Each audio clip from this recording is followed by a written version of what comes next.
What's going on, everybody, and welcome back to Comic Breakdown. If you guys are new to the channel, do me a favor and hit that sub button, hit that notification bell, make sure you're not missing any of the awesome content that we have coming out. Now, with this issue, we are jumping into Superman, Son of Kal-El, 2021 annual. Now, if you have not been keeping up with this line, go ahead, check out the link in my description as well as the top of this video. It is going to get you completely caught up on everything that is going on with Jon Kent since Superman has made his departure for Warworld. Now, this story is going to be jumping us more or less into a new arc. What we have seen so far is Jonathan handling his father leaving. Not only that, we also saw him start to build some kind of relationship with Jay. Now, thankfully, in my opinion at least, we're going to be deterring from the Jay story, and we're going to focus on a brand new story arc that's going to be intertwining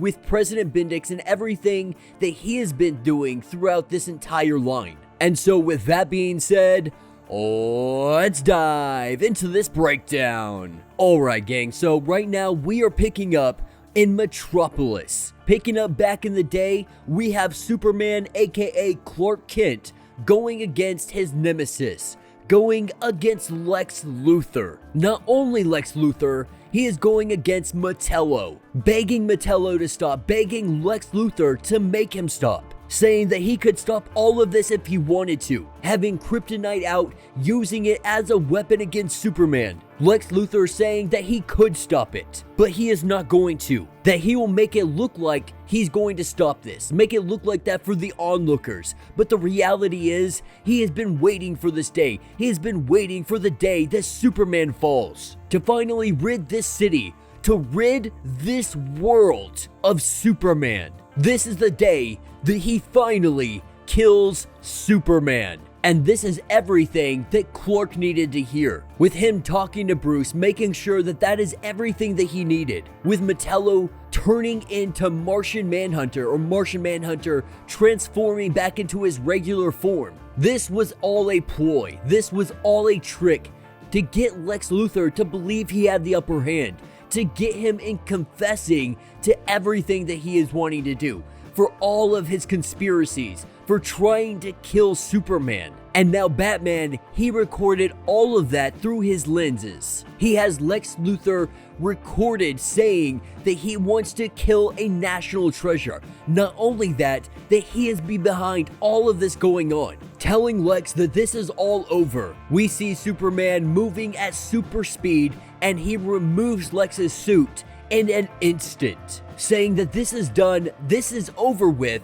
and Lex Luthor, he is going to prison. Now that's what picks us up a little bit later, Superman visiting Lex Luthor, trying to find out the location of the welder linking him to Metello's armor, because that individual has gone missing. Now Lex Luthor, he tries to pretend like he has no idea what is going on, asking him to sit down and play a game of chess with him. Sitting down only for a moment so that he can amuse Lex Luthor and try to get the information that he wants out of him. And Superman, he really tries to figure out Lex, because Lex, he has billions of dollars, so he has power. What he really wants is control. Control of everything, control of Superman, control of the world, and have it really look like his image. The image he wants the world to look like. And he tells Lex Luthor, imagine what your mind could really do if you weren't so focused on trying to control me.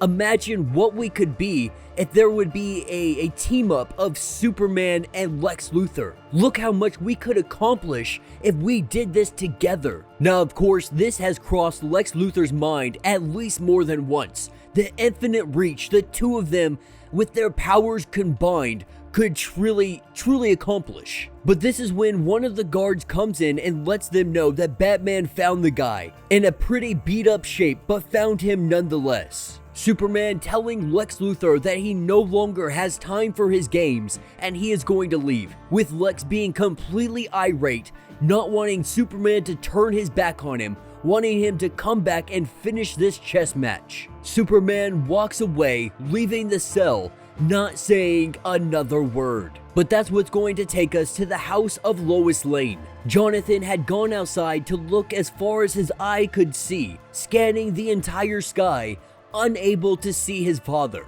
Having absolutely no sign of him, telling Lois that he would have stayed. Clark would have stayed if she had simply asked. But that is not something Lois was willing to do, knowing that Superman doesn't just belong to her. He belongs to the entire universe. And in mid-conversation, there is a knock at the door. That knock is the one and only Batman. Now, Batman, he's not one for usually knocking on most people's houses. Usually, he'll just show up in a random dark corner in your house. But after he did that only one time, and apparently Lois Lane definitely made sure to let him know to never do that again. And Lois, right off the bat, she lets Batman know that Jon is not joining the Justice League.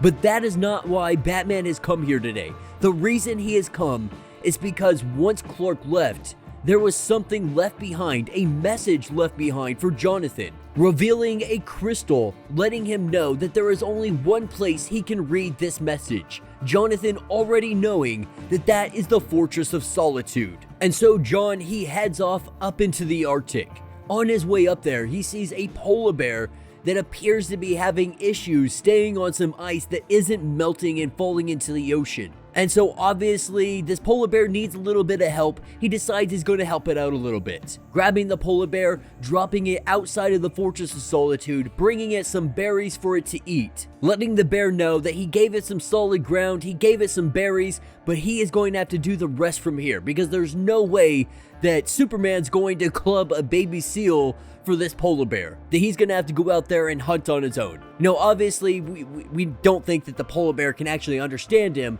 He's just being kind to something innocent. He's being the Superman that we all expect him to be when nobody is looking. But as Jonathan goes into the Fortress of Solitude, he puts the crystal into the machine, and this is where we see a recording of Clark Kent. An artificial hologram, much like he had of his father when he first had the Fortress of Solitude. Now, Clark knows this is not a replacement for him, but in those moments where Jonathan is going to need some kind of wisdom from his father, Clark always found great comfort in his father's recordings. And so he thought this was the best course of action for Jonathan. So if Jonathan needs any kind of advice, Clark has done his best to predict any kind of questions that Superboy is going to have along the way. Now, of course, there are some questions that he simply just cannot answer. Questions like, where did you go and when will you be back? But really, they just start catching up,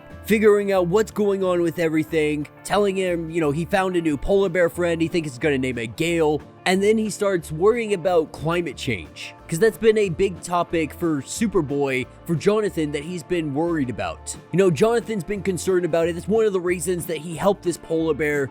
Climate change seems to be a real thing in the DC universe, and it is affecting their landscape, and he is worried that the powerful people in charge are just pretending that it doesn't really matter. Now, while all this is being talked about, Clark really quickly changes the subject to Lex Luthor. Now, the thing is, Lex Luthor, he hasn't been seen in months, but Clark knows that eventually Lex Luthor, he is going to rise, he is going to lift his head out of the sand, and he is going to make his presence known to the world. And he got so many things wrong when it came to Lex Luthor.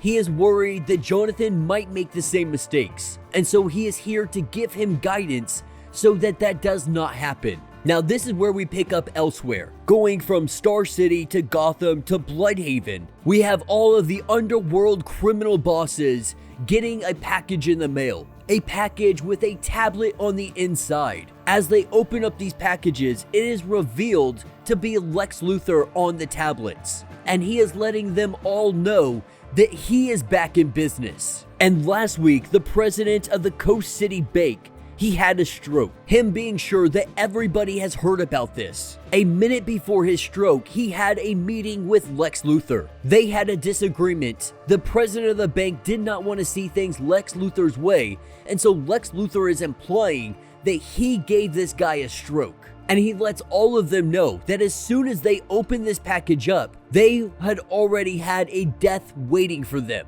Now, all of them, they try to ditch the tablets and run off, but he lets them know very quickly that when they opened the package, a little nano drone had flown into their nose, into their circular system. This drone giving him the power and ability to end their lives at the stroke of a button. And obviously, this makes all of our criminal bosses absolutely irate. But nonetheless, Lex Luthor, he tells all of them that they are each going to deposit $1.7 billion into his bank account. And if they do not do this, they will mysteriously have a stroke as well, saying that he's gone over the finances, this barely scratches any of their actual income, that this is absolutely nothing to these criminal overlords. And so now they have to question, is this just an empty box, or does he actually have little drones that could kill us on the spot? None of them wanting to take that chance, they all deposit $1.7 billion into Lex Luthor's bank account. And so with this money starting to come into his account, Mercy lets him know all of this information, but she has to ask, did you actually kill the president of the bank, or did he actually have a stroke? Now, Lex Luthor, he says that he simply had a stroke. And so she asks the question, were there any actual nanites? He doesn't answer this question, and he just says goodbye. So either he was bluffing on this, or he doesn't want anybody to know that those nanites are in fact actually real. But with all of this money, he can now build exactly what he wants to build on the tallest tower in all of Metropolis. This is where he hangs up his new Lexcorp sign. Jonathan, looking at this sign from a distance, can't believe what Lex is doing, because at the end of the day, most of the city understands that Lex is a bad dude. But what it seems to be is he got himself off because he said that Gorilla Grodd had been controlling him. He bought himself a full pardon and a team of defamation lawyers that have been just standing by. But the biggest kicker of all of this is Lex, he hung this sign there specifically so it would cast a shadow, the Lexcorp shadow, on the building of the Daily Planet. The most notable building in all of Metropolis now has Lex Luthor's name all over it. Now, while they are looking at this thing, this is where we see a giant explosion. The L of Lexcorp, it goes falling from the sky. Now, Jon, he says, that wasn't me. I know it looks bad, but I swear I had nothing to do with this. Jon quickly changing into his suit, flying off and going to stop this, grabbing the L before it hits the ground, only to seemingly be attacked by robots. We see these robots start to completely unload everything they have on Superman. He goes flying in the building, only to find Lex Luthor completely suited up. And Lex lets him know that he created these robots, and he made sure that they had enough power to give even Clark some trouble. The question is, why are they attacking Lexcorp? With Lex Luthor saying that he has no idea, but once they destroy these things, he'll be able to confirm what is going on. And so we see the team up of Lex Luthor and Superman. With the two of them working together, they make very quick work of these robots. The two of them just ripping these robotic limbs one piece at a time, completely dismantling them, tearing them to pieces. We see Lex grab one of them and he begins to look at it. As he begins to dismantle it, we see the arm come up and it almost takes out Lex Luthor, and Superman is able to save him just in the nick of time, grabbing the arm and ripping it off. We have Jonathan asking what is going on here. Lex Luthor letting us know this is just one example of why he should be putting his own processors into any defenses that he builds, because he frustrated 3 of his competitors recently, one of them manufacturing a key component in his robot guards. But this is where he invites Jonathan upstairs, and Jonathan immediately he says no. Like, how many places have you booby-trapped to try and kill my father? Why would I ever trust you, even for a second? Now Lex Luthor, he tells him, like, that's fair, but your father and I, we were playing a game and I would like to get back to that game. Now Jonathan, he loses it, calling everything that they've done a game, so on and so forth. But Lex, he's talking about the game of chess. Now Jonathan, he doesn't really play chess, but it was Superman's move. And he would like Jonathan to continue where his father had started. Now there's a lot of underlining tones here. It's kind of seeming like Lex Luthor wants to see if Superboy is up to taking up the mantle of challenging Lex Luthor, to see if he is even worth Lex Luthor's time, or at least that is the premise that we are getting so far. Now Jonathan asks, what if I win? If I play you in this match and I win, what do I get out of it? And what Jonathan wants is the removal of the Lexcorp sign, with Lex Luthor agreeing to this, believing that Jonathan could never win against him. Jonathan asks for 10 minutes, and that he will meet him on the top of the Lexcorp building. And so picking up 10 minutes later, we have both of them on top of the roof, Jonathan asking if they can make it a game of speed chess, because he has places to be. Now Lex Luthor, this is exactly up his alley. This is exactly the kind of game he would want to play. And so as this game of chess gets underway, Lex Luthor, he lets us know that him and Clark, they really got off on the wrong foot. And Clark Kent, he would tell you the same thing. Lex Luthor hating him, but it's possible that he could have used Superman, despite all of the danger that he posed to this world. Now, of course, Jonathan, he sees Lex Luthor as the one that truly poses the threat to this world. And he genuinely believes that there are some people out there who don't help because they don't think that they will be around long enough to experience what could happen. But Lex Luthor, he'll build a new body, transplant his consciousness into a 12-foot animation or something, a cyborg of some sorts, whatever the case may be.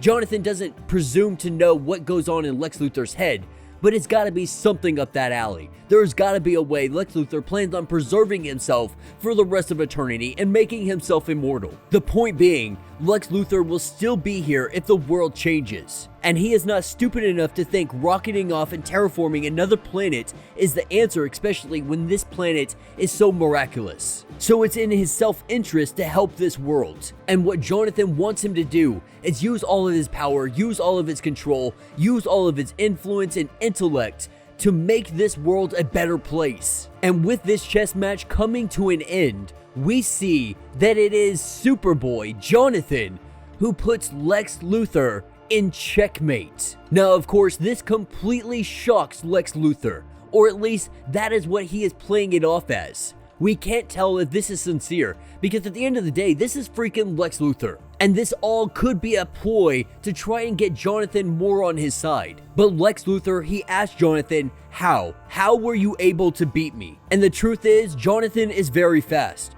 He had a full 7 minutes after he cleaned up the streets. He studied every chess book in the Metropolis library, every one of his games that he could find in print or online. He saw him trying to do the attack, and he saw the pinpoint coming from a mile away. And he saw all of this happen in slow motion, playing out full games in his head at a speed he couldn't even begin to process, saying that he could have played him with more caution, but it appears that Lex has underestimated Jonathan, asking him if he'll think about saving the world, about helping the world in a way that he never has. Lex Luthor tells him that he will think about it, and that he will also take down the Lexcorp sign. Now, as he goes to fly off, it appears that Lex Luthor gets in a fit. He's a little upset that he just got bested by Jon Kent, with Jonathan taking the giant L from Lexcorp, bringing it up to him and telling him that he just needs to take the L. With Jonathan going and flying off in the distance, we pick up a little bit later in Lex Luthor's office. With Mercy coming into the room, we find out that one of the